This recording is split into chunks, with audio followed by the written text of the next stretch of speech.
My dear students, have a very sweet day to all of you. I hope you are well and safe at your home. जी हाँ प्यारे बच्चों, उम्मीद करता हूँ आप घर पे ठीक ठाक होंगे और रोज का काम रोज कर रहे होंगे। प्यारे बच्चों, आज हम स्टडी करने वाले हैं 11th अकाउंटेंसी से चैप्टर नंबर 20th और 20th चैप्टर का नाम है कैपिटल एंड रिवेन्यू। बेटा, इस चैप्टर में दो प्रकार के एक्सपेंडिचर की स्टडी हमने की है। एक की है हमने सबसे पहली वीडियो में कैपिटल एक्सपेंडिचर की और दूसरी हमने की है स्टडी रिवेन्यू एक्सपेंडिचर की। मेरी इच्छा थी और आपके लिए भी जानना जरूरी है कि इन दोनों प्रकार के एक्सपेंडिचर में डिफरेंस क्या है, ताकि ये टॉपिक और ज़्यादा क्लियर हो जाए। इसलिए मैं इनके डिफरेंस पर एक वीडियो बना रहा हूँ और जो कि ज़रूरी भी है आपके लिए सुनना। तो देखते हैं डिफरेंस क्या है इन दोनों के अंदर, capital expenditure versus revenue expenditure. पहले बच्चों, पहला है अंतर, बैलेंस ऑफ डिफरेंस का पर्पस में किस पर्पस से कैपिटल एक्सपेंडिचर किए जाते हैं और किस पर्पस से रिवेन्यू एक्सपेंडिचर किया जाता है। It is incurred for the acquisition of acquisition of fixed assets for using business. ये जो कैपिटल एक्सपेंडिचर किए जाते हैं ये किसी फिक्स एसेट को खरीदने के लिए, उसकी एक्विजिशन के लिए, और दूसरा उसके इरेक्शन को, उसकी इंस्टॉलेशन करने के लिए किए जाते हैं। तो इस प्रकार के खर्चे हमें जो ह्यूज अमाउंट ऑफ एक्सपेंडिचर होता है वो सारे के सारे हम कैपिटल एक्सपेंडिचर मान लेते हैं। लेकिन कुछ ऐसे भी खर्चे होते हैं जो day to day operational activity के लिए किए जाते हैं। रॉ मटेरियल का खरीदना, कार्टेज देना, कैरेज इनवर्ड देना, लुब्रिकेंट मंगाना, सेल एक्सपेंसेस करना, परचेज एक्सपेंसेस करना यानी कैरेज इनवर्ड करना, कैरेज आउटवर्ड करना, इस तरह के कुछ छोटे छोटे खर्चे भी किए जाते हैं जो day to day operational activity में सहायक होते हैं। ऐसे खर्चे कहलाते हैं मेरे बच्चों रिवेन्यू एक्सपेंडिचर। तो दोनों का पर्पस तो क्लियर हो गया कि ये किसी एसेट को बनाने के लिए या किसी एसेट की इंस्टॉलेशन के लिए किए जाते हैं, जबकि ये वाले खर्चे जो हैं किसी बिजनेस की स्मूथ रनिंग के लिए किए जाते हैं, ताकि जो मशीनरी चल रही है उसमें जो प्रोडक्ट बन रहा है वो बनता है, उसके बनाने में रुकावट ना आए, उसका प्रोडक्शन ना रुके। ये डे टू डे एक्सपेंसेस हैं, ये एक बार में किए जाने वाले एक्सपेंसेस है, ह्यूज अमाउंट के एक्सपेंसेस है। दूसरा जो अंतर है कैपिटल एक्सपेंसेस का, अर्निंग कैपेसिटी। मेरे बच्चों, ये जो एक्सपेंडिचर है इस एक्सपेंडिचर की वजह से फिक्स एसेट खरीदते हैं। मान लो प्लांट खरीदा, प्लांट एंड मशीनरी खरीदी। प्लांट एंड मशीनरी अगर खरीदेंगे तो क्या होगा, हमारी अर्निंग कैपेसिटी बढ़ेगी। प्लांट मशीनरी खरीदेंगे, वो गुड्स एंड सर्विसेज को बनाएगी, गुड्स को बनाएगी, और अगर गुड्स को बनाएगी मेरे बच्चों तो उस गुड्स के बदले में हमें, उस आउटपुट के बदले में हमें क्या मिलेगा, इनकम मिलेगी। तो जिससे अर्निंग कैपेसिटी बढ़ती है, अर्निंग कैपेसिटी इंक्रीज होती है नई मशीनरी लगाने से, नई बिल्डिंग लगाने से, नई जमीन खरीद लेने से, लैंड खरीद लेने से। तो इस तरह की अर्निंग कैपेसिटी बढ़ाने वाले एक्सपेंडिचर कहलाते हैं कैपिटल एक्सपेंडिचर। तो ये कौन सा एक्सपेंडिचर है, रिवेन्यू एक्सपेंडिचर। ये वो एक्सपेंडिचर है मेरे बच्चों जो अर्निंग कैपेसिटी को बनाए रखते हैं। एक बात सुनो, अगर आपने मशीनरी खरीद ली, खरीदने के बाद वो काम करती है, अर्निंग कैपेसिटी बढ़ जाती है।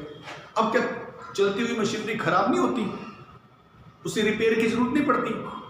चलती मशीनरी की कोई बैटरी टूट सकती, जो बिल्डिंग हमने की है उसमें कोई रिपेयर नहीं कराना पड़ सकता। छोटी मोटी रिपेयर की जरूरत होती है ना, वो छोटे मोटे एक्सपेंडिचर जो हमें उसको एग्जिस्टिंग पोजीशन पर बनाए रखने के लिए, उसके वर्किंग पोजीशन में बनाए रखने के लिए जरूरी होते हैं, वो कहलाते हैं आपके रिवेन्यू एक्सपेंडिचर। अगर एक मशीनरी की इंपॉर्टेंट हिस्सा बेल्ट ही टूट जाए, वो रन करना बंद कर देगी, और करेगी तो इफेक्टिव नहीं होगा काम, एक्सीडेंट के चांसेस ज्यादा होंगे। तो छोटी उसकी अर्निंग कैपेसिटी बनाए रखने के लिए जो स्मॉल एक्सपेंडिचर किया जाता है या एसेंशियल एक्सपेंडिचर किया जाता है उसे कहते हैं रिवेन्यू एक्सपेंडिचर। तीसरी बात, पीरियड। इसका फायदा लंबे पीरियड तक होता है। अगर कोई ऐसा हमने खरीदी है, कोई जमीन हमने ले ली, लंबे समय तक हमारे पास रहेगी, फिक्स एसेट है, लंबे समय तक बिजनेस को प्रॉफिट होगा।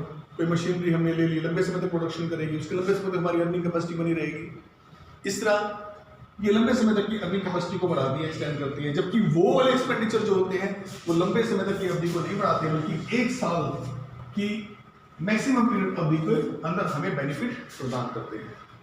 इसका benefit longer period of time तक है, जबकि इसका पीरियड जो टाइम पीरियड है बेनिफिट का वो 1 ईयर के अंदर होता है। ठीक है। चौथा, अकाउंटिंग ट्रीटमेंट।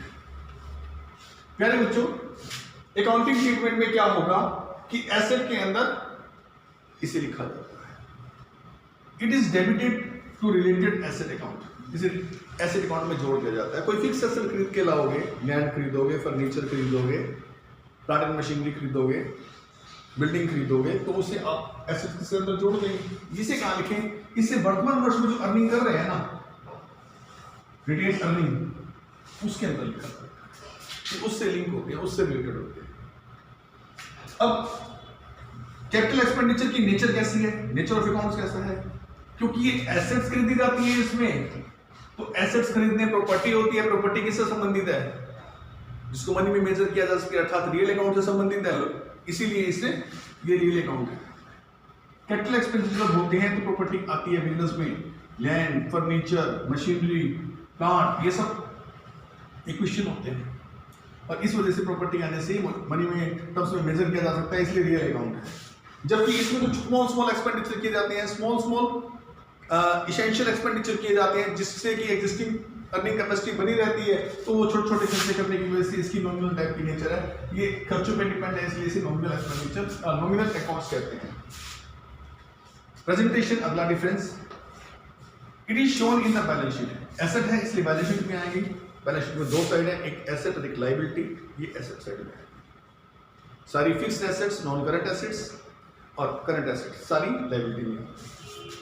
ये खर्चे हैं, इसीलिए ट्रेडिंग प्रॉफिट एंड लॉस में लिखे जाएंगे। अगर मैन्युफैक्चरिंग से संबंधित खर्चे हैं तो ट्रेडिंग अकाउंट में आ जाएंगे, फैक्ट्री लेवल पे हैं तो, और अगर ऑफिस लेवल पे खर्चे हैं तो पीएनएल अकाउंट में डेबिट में हो जाएंगे। ट्रेडिंग अकाउंट में भी डेबिट लिखे जाएंगे, मैन्युफैक्चरिंग है तो, फैक्ट्री लेवल पे है तो, और अगर ऑफिस लेवल के खर्चे हैं तो ऑफिस में पीएनएल के अंदर क्या लिखे जाएंगे, डेबिट में लिखे जाएंगे। अगला है last example, purchase of fixed asset, जैसे कि प्लांट एंड मशीनरी का खरीदना, बिल्डिंग का खरीदना, जमीन का खरीदना, लैंड का खरीदना और फर्नीचर का खरीदना, ये है कैपिटल एक्सपेंडिचर। इसके एग्जांपल है रेंट देना, किराया देना, एक स्मॉल एक्सपेंडिचर, सैलरी देना, रिपेयर करवाना, डेप्रिसिएशन लगाना, ये स्मॉल स्मॉल एक्सपेंडिचर जो है वो आपके रेवेन्यू के एक्सपेंडिचर के एग्जांपल है।